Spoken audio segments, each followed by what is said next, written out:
Good morning, everyone. Everyone situated? Hey, thank you, everyone, for being here. And I want to start by quickly addressing some important legislation passed by the State House last night that was unanimous, and I want to commend all of them for it. I know Representative Mehaffie is up here to support another initiative, but I want to commend him and really legislators across the board that passing a package of 4 bills to help address the role of pharmacy benefit managers, or PBMs, how they play in the cost of prescription drugs. Pharmacy benefit managers act as middlemen between drug manufacturers and pharmacists. Pennsylvania taxpayers pay billions of dollars a year for PBM services provided to Medicaid enrollees. The bills passed last night include some of the actions I called for when I released my 2 special reports on PBMs nearly a year ago. 2 of the bills directly relate to my special report recommendations. One would give the state the ability to review the contracts between pharmacy benefit managers and managed care organizations. The other would prohibit gag clauses that stop pharmacists from telling customers how they might save money on their prescriptions. Improving transparency and accountability would go a long way towards reducing the cost of prescription drugs, and I urge the Senate to pass these bills and send them to the governor before they head home for the year. So I just wanted to address that briefly before we started. And again, I want to commend all legislators in the House for passing that unanimously. Now I'd like to turn to another important topic, the annual Trouble in Toyland Report. With me are Emma Horst-Martz of PennPIRG and Amy Bollinger from Penn State's Children's Hospital. To discuss the finding of this year's report, I'd like to introduce Emma, and then when Emma's done, I'll certainly come back up to the podium. So Emma, thank you for being here, and please share your findings.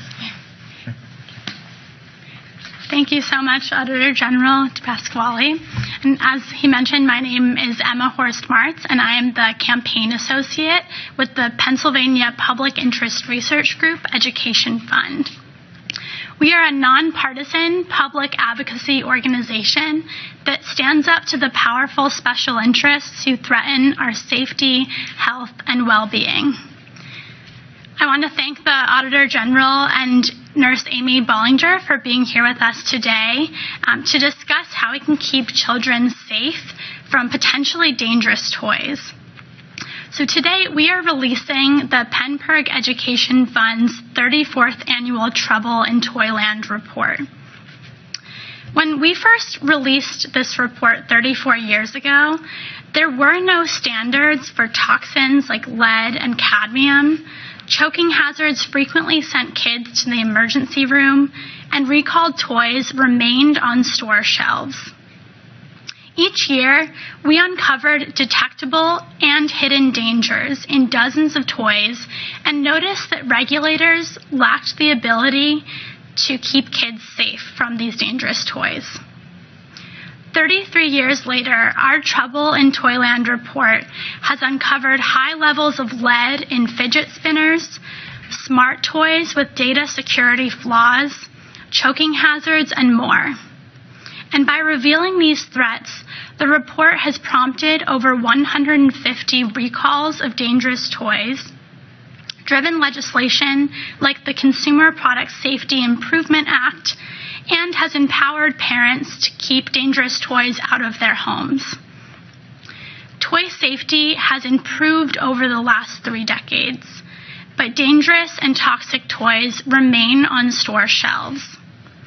This means that parents must be vigilant to protect their kids from these hazards, and manufacturers and regulators must do more to ensure that all toys are safe before they end up in a child's hands.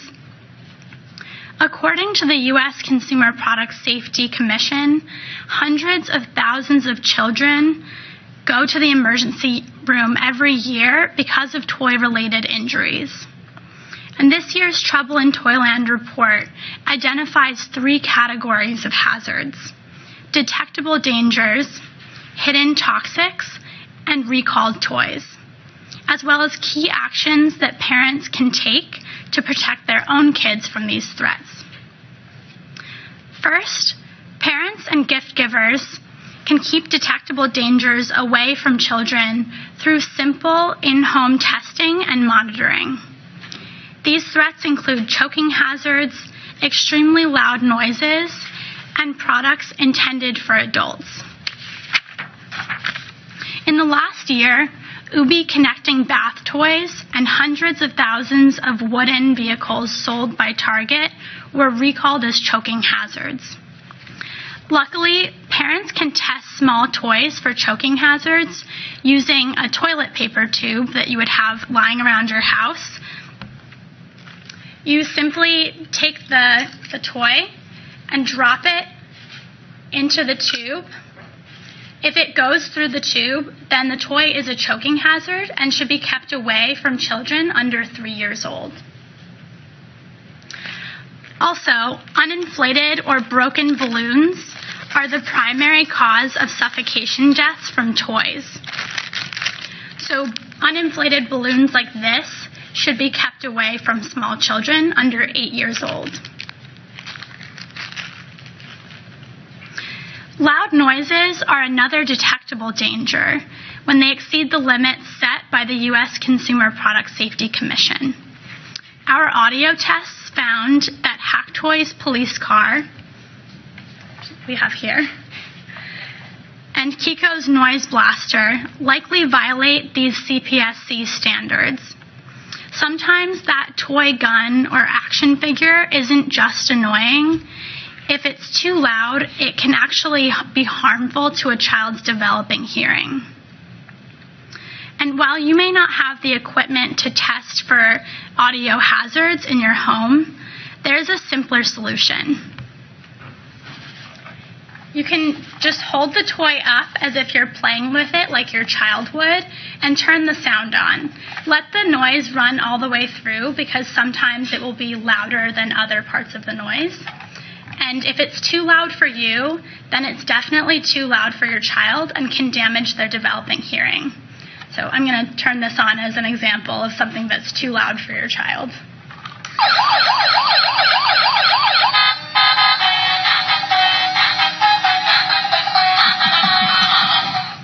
It's very loud. Yeah. And in comparison, this toy airplane does not violate the safety standards with its noise. It looks like the batteries have been taken out, which is a precaution that you can take if the toy is too loud. So I'm not going to play it. But Definitely not too loud without the battery. Yeah. Another precaution you can take if the toy is too loud is to put a piece of tape over the speaker system, and that will reduce the volume as well.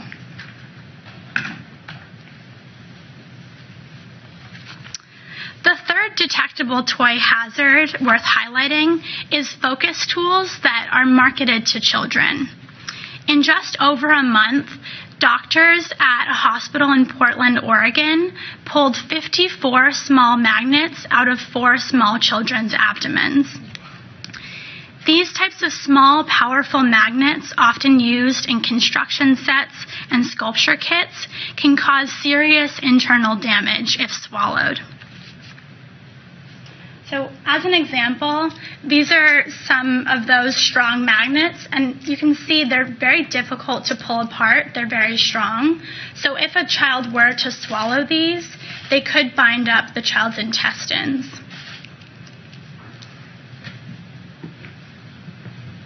Unfortunately, toy safety standards on unsafe magnets were repealed in 2016. And we believe that the CPSC should propose a new set of safety standards for these types of strong magnets. In the meantime, parents should keep these magnets away from small children.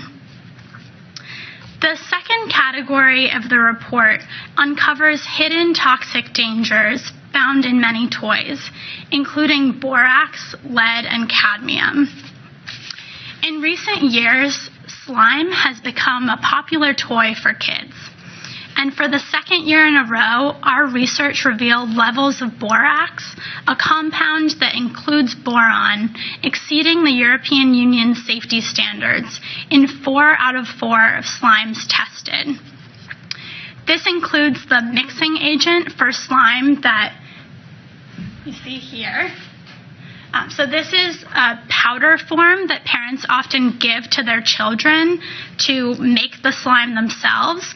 And if a child is left alone to do this activity, they could accidentally ingest this mixture, which has 75 times the safe level of boron in the powder. So that can cause serious internal damage. For some context, boron is also a product included in rat poison and ant killer, so not something we want our children to be ingesting. And this is what the slime actually looks like. So you can imagine a child, putting this in their mouth or putting their hands in their mouth after playing with it.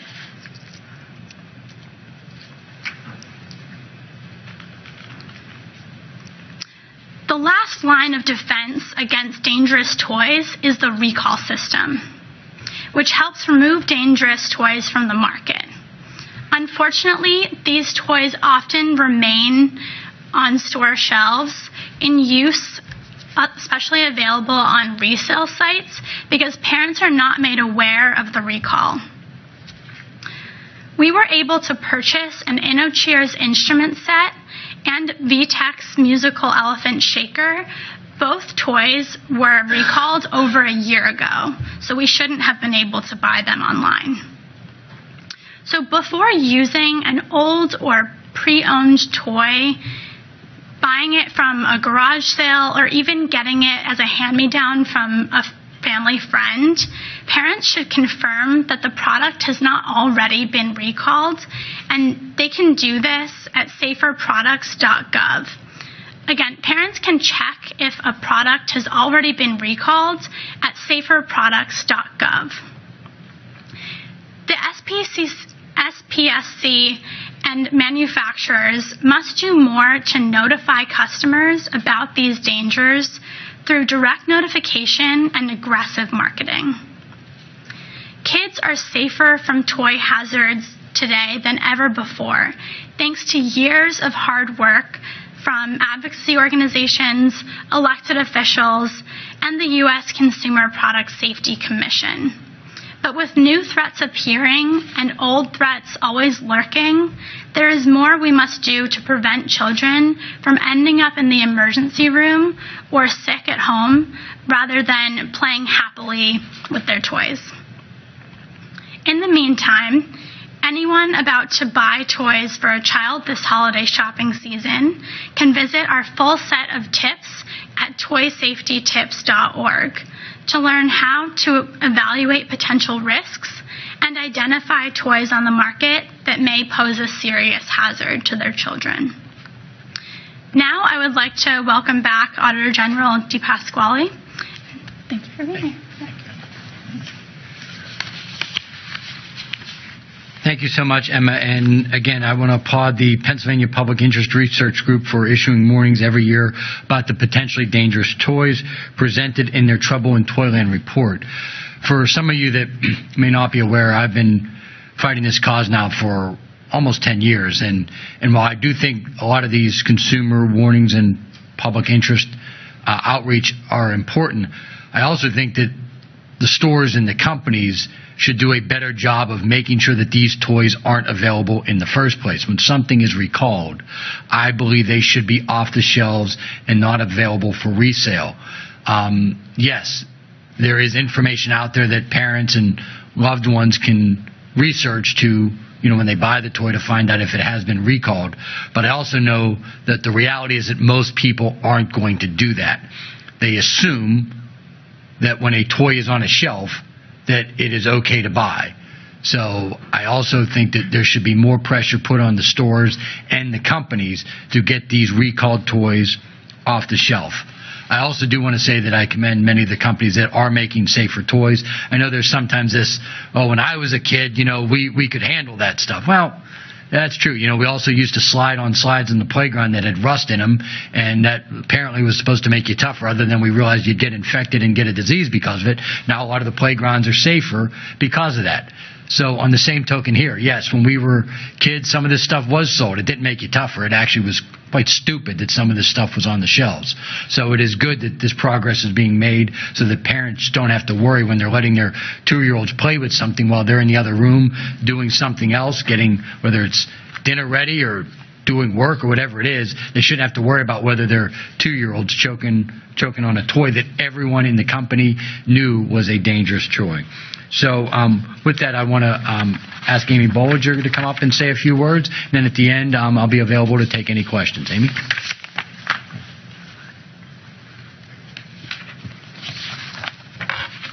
Good morning. My name is Amy Bollinger, and I'm the Program Manager for Pediatric Trauma and Injury Prevention at Penn State Children's Hospital. I want to thank you all for having me here today to talk about what we see in our experience at the Trauma Center and at a Level 1 Trauma Center. So unintentional injuries are the leading cause of death among children in the United States. In 2017, an estimated 251,000 children across this country were treated in emergency departments for injuries related to toys. That's 250,000 children. At Penn State Children's Hospital, we see kids every single week who are injured from toys. And please understand, my intention this morning is not to be the queen of gloom and doom a week before Thanksgiving, right, and the holidays. But we have a real responsibility to talk about what we can do as adults and caregivers to keep kids safe, because toy injuries are preventable. So how do kids get hurt from toys? Emma spoke about this morning. Choking is a huge, huge problem. So when a child is choking, that means they're not getting oxygen to their vital organs, right? So they're not getting oxygen to their heart, their kidneys, or their brain. You've got about 5 minutes when that happens to remove whatever it is the child's choking from before cell death occurs. And cell death leads to brain death, which leads to death.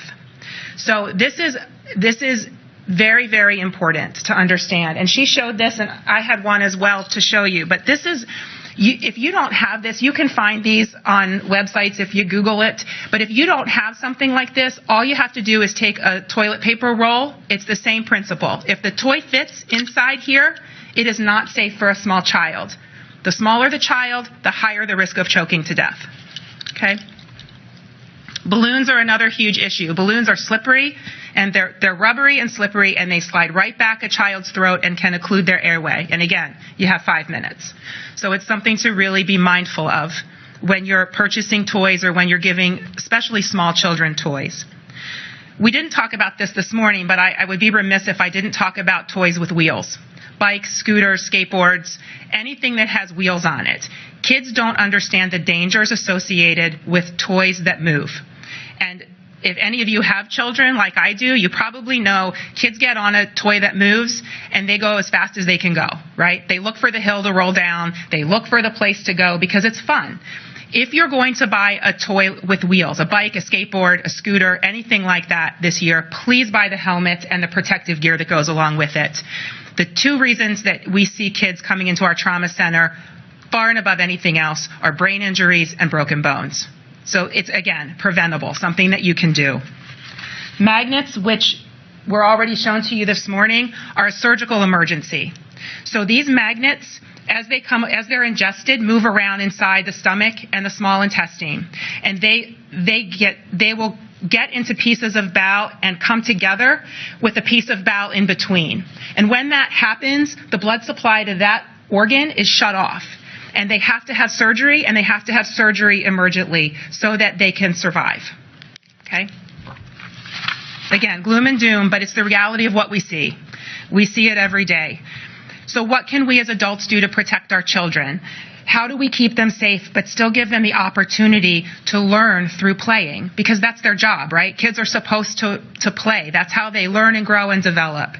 The number one thing we can do, and it is not rocket science, is to supervise your child. If you have a small child, you've got to have eyes on that child. Put your phone down, take a break, pay attention to what your small child's doing. At the holiday season especially, life takes on a life of its own, right? We have multiple responsibilities. But we have to take the time to pay attention to what our kids are into.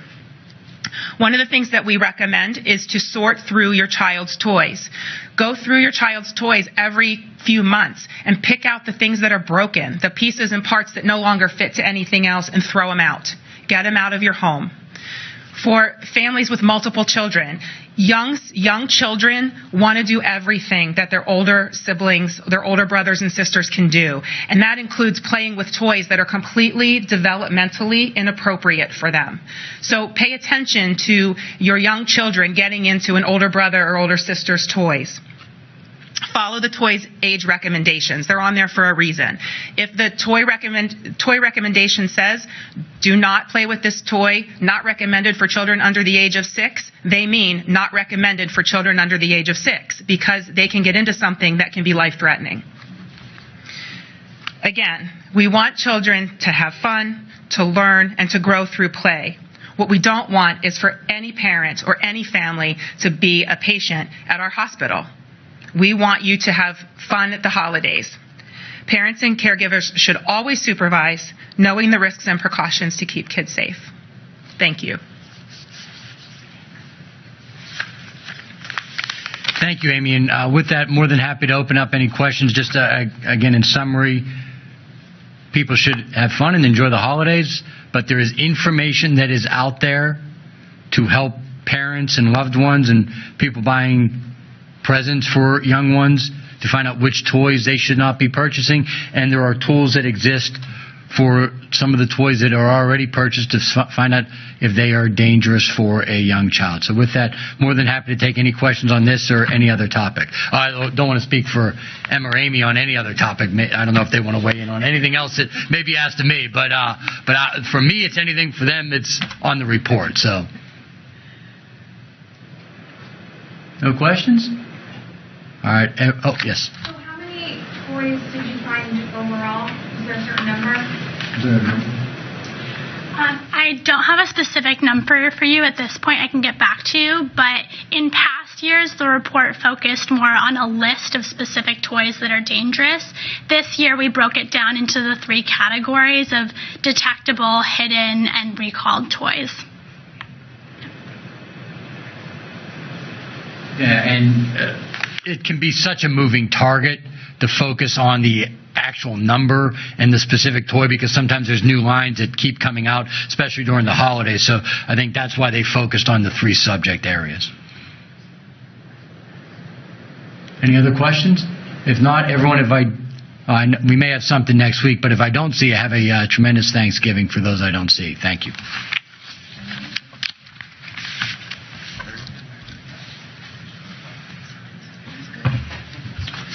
Am I too? I know.